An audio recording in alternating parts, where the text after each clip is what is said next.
Hello, this is Read Through the Bible in a Year with Ruth Long. It's very cold outside, so I've been staying inside and getting paperwork ready for our annual meeting at the church. But in the meantime, we're going to read scripture and enjoy some coffee. Matthew chapter 27. Early in the morning, all the chief priests and the elders of the people came to the decision to put Jesus to death. They bound him, led him away, and handed him over to Pilate, the governor. When Judas, who had betrayed him, saw that Jesus was condemned, he was seized with remorse and returned the 30 silver coins to the chief priests and the elders. "I have sinned," he said, "for I have betrayed innocent blood." "What is that to us?" they replied. "That's your responsibility." So Judas threw the money into the temple and left. Then he went away and hanged himself. The chief priests picked up the coins and said, "It is against the law to put this in the treasury since it is blood money." So they decided to use the money to buy the potter's field as a burial place for foreigners. That is why it has been called the Field of Blood to this day. Then what was spoken by Jeremiah the prophet was fulfilled. They took the 30 silver coins, the price set on him by the people of Israel, and they used them to buy the potter's field, as the Lord commanded me. Meanwhile, Jesus stood before the governor, and the governor asked him, "Are you the king of the Jews?" "Yes, it is as you say," Jesus replied. When he was accused by the chief priests and the elders, he gave no answer. Then Pilate asked him, "Don't you hear the testimony they are bringing against you?" But Jesus made no reply, not even to a single charge, to the great amazement of the governor. Now it was the governor's custom at the feast to release a prisoner chosen by the crowd. At that time, they had a notorious prisoner called Barabbas. So when the crowd had gathered, Pilate asked them, "Which one do you want me to release to you, Barabbas or Jesus, who is called Christ?" For he knew it was out of envy that they had handed Jesus over to him. While Pilate was sitting on the judge's seat, his wife sent him a message. "Don't have anything to do with that innocent man, for I have suffered a great deal today in a dream because of him." But the chief priests and the elders persuaded the crowd to ask for Barabbas and to have Jesus executed. "Which of the two do you want me to release to you?" asked the governor. "Barabbas," they answered. "What shall I do then with Jesus, who is called Christ?" Pilate asked. They all answered, "Crucify him." "Why? What crime has he committed?" asked Pilate. And they shouted all the louder, "Crucify him." When Pilate saw that he was getting nowhere, but that instead an uproar was starting, he took water and washed his hands in front of the crowd. "I am innocent of this man's blood," he said. "It is your responsibility." All the people answered, "Let this blood be on us and on our children." Then he released Barabbas to them, but he had Jesus flogged and handed him over to be crucified. Then the governor's soldiers took Jesus into the praetorium and gathered the whole company of soldiers around him. They stripped him and put a scarlet robe on him, and then twisted together a crown of thorns and set it on his head. They put a staff in his right hand and knelt in front of him and mocked him. "Hail, King of the Jews," they said. They spit on him and took the staff and struck him on the head again and again. After they had mocked him, they took off the robe and put his own clothes on him. Then they led him away to crucify him. As they were going out, they met a man from Cyrene named Simon, and they forced him to carry the cross.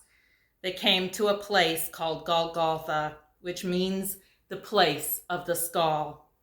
There they offered Jesus wine to drink mixed with gall, but after tasting it, he refused to drink it. When they had crucified him, they divided up his clothes by casting lots, and sitting down, they kept watch over him there. Above his head, they placed the written charge against him. This is Jesus, the King of the Jews. 2 robbers were crucified with him, one on his right and one on his left. Those who passed by hurled insults at him, shaking their heads and saying, "You who are going to destroy the temple and build it in 3 days, save yourself. Come down from the cross if you are the Son of God." In the same way, the chief priests, the teachers of the law, and the elders mocked him. "He saved others," they said, "but he can't save himself. He's the King of Israel. Let him come down from the cross, and we will believe in him. He trusts in God. Let God rescue him now if he wants him. For he said, 'I am the Son of God.'" In the same way, the robbers who were crucified with him also heaped insults on him. From the 6th hour until the 9th hour, darkness came over all the land. After the 9th hour, Jesus cried out in a loud voice, "Eloi, Eloi, lama sabachthani," which means, my God, why have you forsaken me?" When some of these standing there heard this, they said, "He's calling for Elijah." Immediately, one of them ran and got a sponge. He filled it with white vinegar, put it on a stick, and offered it to Jesus to drink. The rest said, "Now leave him alone. Let's see if Elijah comes to save him." And when Jesus had cried out again in a loud voice, he gave up his spirit. At that moment, the curtain of the temple was torn in two from top to bottom. The earth shook and the rocks split. The tombs broke open and the bodies of many holy people who had died were raised to life. They came out of the tombs, and after Jesus' resurrection, they went into the holy city and appeared to many people. When the centurions of those with him who were guarding Jesus saw the earthquake and all that had happened, they were terrified and exclaimed, "Surely he was the Son of God." Many women were there, watching from a distance. They had followed Jesus from Galilee to care for his needs. Among them were Mary Magdalene, Mary the mother of Jesus, and Joseph, and the mother of Zebedee's sons.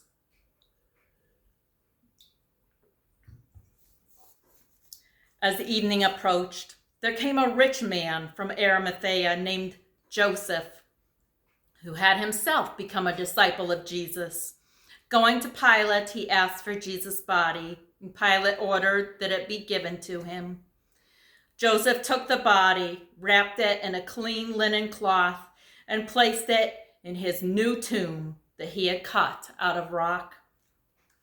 He rolled a big stone in front of the entrance to the tomb and went away. Mary Magdalene and the other Mary were sitting there opposite the tomb.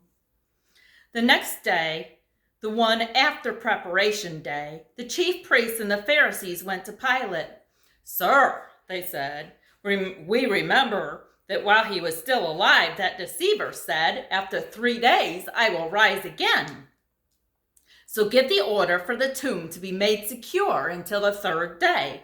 Otherwise, his disciples may come and steal the body and tell people that he has been raised from the dead. This last deception will be worse than the first." "Take a guard," Pilate said. "Go make the tomb as secure as you know how." So they went and made the tomb secure by putting a seal on the stone and posting the guard. Psalm chapter 27. The Lord is my light and my salvation. Whom shall I fear? The Lord is the stronghold of my life. Of whom shall I be afraid? When evil men advance against me to devour my flesh, when my enemies and my foes attack me, they will stumble and fall. Though an army besiege me, my heart will not fear. Though war break out against me, even then will I be confident. One thing I ask of the Lord, this is what I seek, that I may dwell in the house of the Lord all the days of my life, to gaze upon the beauty of the Lord and to seek him in his temple. For in the day of trouble, he will keep me safe in his dwelling. He will hide me in the shelter of his tabernacle and set me high upon a rock. Then my head will be exalted above the enemies who surround me. At his temple will I sacrifice with shouts of joy. I will sing and make music to the Lord. Hear my voice when I call, O Lord. Be merciful to me and answer me. My heart says of you, seek his face. Your face, Lord, I will seek. Do not hide your face from me. Do not turn your servant away in anger. You have been my helper. Do not reject me or forsake me, O God, my Savior. Though my father and mother forsake me, the Lord will receive me. Teach me your ways, O Lord. Lead me in a straight path because of my oppressors. Do not turn me over to the desire of my foes, for false witnesses rise up against me, breathing out violence. I am still confident of this. I will see the goodness of the Lord in the land of the living. Wait for the Lord. Be strong and take heart and wait for the Lord. Genesis chapter 27. When Isaac was old and his eyes were so weak that he could no longer see, he called for Esau, his older son, and said to him, "My son." "Here am I," he answered. Isaac said, "I am now an old man and don't know the day of my death. Now then, get your weapons, your quiver and bow, and go out to the open country to hunt some wild game for me. Prepare me the kind of tasty food I like and bring it to me to eat, so that I may give you my blessing before I die." Now Rebekah was listening as Isaac spoke to his son Esau. When Esau left for the open country to hunt game and bring it back, Rebekah said to her son Jacob, "Look, I overheard your father say to your brother Esau, 'Bring me some game and prepare me some tasty food to eat, so that I may give you my blessing in the presence of the Lord before I die.' Now, son, listen carefully and do what I tell you. Go out to the flock and bring me 2 choice young goats, so I can prepare some tasty food for your father just the way he likes it. Then take it to your father to eat, so that he may bless you, so that he may give you his blessing before he dies." Jacob said to Rebekah, his mother, "But my brother Esau is a hairy man, and I am a man with smooth skin. What if my father touches me? I would appear to be tricking him and would bring down a curse on myself rather than a blessing." His mother said to him, "My son, let the curse fall on me. Just do what I say. Go and get them for me." So he went and got them and brought them to his mother, and she prepared some tasty food, just the way his father liked it. Then Rebekah took the best clothes of Esau, her older son, which she had in the house, and put them on her younger son, Jacob. She also covered his hands and the smooth part of his neck with goat skins. Then she handed to her son, Jacob, the tasty food and the bread she had made. He went to his father and said, "My father?" "Yes, my son," he answered. "Who is it?" Jacob said to his father, "I am Esau, your firstborn. I have done as you told me. Please sit up and eat some of my game so that you may give me your blessing." Isaac asked his son, "How did you find it so quickly, my son?" The Lord your God gave me success," he replied. Then Isaac said to Jacob, Come near me so I can touch you, my son, to know whether you are really my son Esau or not." Jacob went close to his father, who touched him and said, "The voice is the voice of Jacob, but the hands are the hands of Esau." He did not recognize him, for his hands were hairy, like those of his brother Esau. So he blessed him. "Are you really my son Esau?" he asked. "I am," he replied. Then he said, "My son, bring me some of your game to eat, so that I may give you my blessing." Jacob brought it to him, and he ate, and he brought some wine, and he drank. Then his father Isaac said to him, "Come here, my son, and kiss me."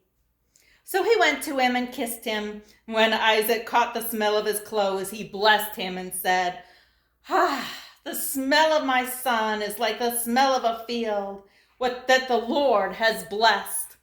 May God give you a heaven's dew, and the earth's richness, and abundance of grain and new wine. May nations serve you, and peoples bow down to you. Be Lord over your brothers, and may the sons of your mother bow down to you. May those who curse you be cursed, and those who bless you be blessed." After Isaac finished blessing him, and Jacob had scarcely left his father's presence, his brother Esau came in from hunting. He too prepared some tasty food and brought it to his father. Then he said to him, "My father, sit up and eat some of my game, so that you may give me your blessing." His father Isaac asked him, "Who are you?" "I am your son," he answered, "your firstborn, Esau." Isaac trembled violently and said, "Who was it then that hunted game and brought it to me?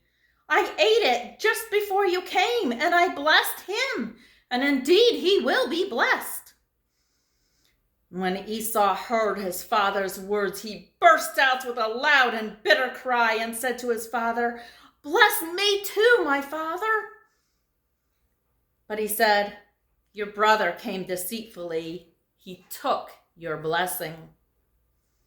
Esau said, "Isn't he rightly named Jacob? He has deceived me these 2 times. He took my birthright, and now he's taken my blessing." Then he asked, "Haven't you reserved any blessing for me?" Isaac answered Esau, "I have made him lord over you, and have made all his relatives your servants. All of his relatives his servants, and I have sustained him with grain and new wine. So what can I possibly do for you, my son?" Esau said to his father, "Do you have only one blessing, my father? Bless me too, my father." Then Esau leapt aloud. His father Isaac answered him, "Your dwelling will be away from the earth's richness, away from the dew of heaven. You will live by the sword, and you will serve your brother. But when you grow restless, you will throw his yoke from off your neck." Esau held a grudge against Jacob because of the blessing his father had given him. He said to himself, "The days of mourning for my father are near. Then I will kill my brother Jacob." When Rebekah was told what her older son had said, she sent for her younger son Jacob and said to him, "Your brother Esau is consoling himself with the thought of killing you. Now then, my son, do what I say. Flee at once to my brother Laban in Haran. Stay with him for a while until your brother's fury subsides. When your brother is no longer angry with you and forgets what you did to him, I'll send word for you to come back from there. Why should I lose both of you in one day?" Then Rebekah said to Isaac, "I'm disgusted with living because of these Hittite women. If Jacob takes a wife from among the women of this land, from Hittite women like these, my life will not be worth living." Thank you. If you're enjoying my channel, please like or subscribe to it. Thank you and have a blessed day.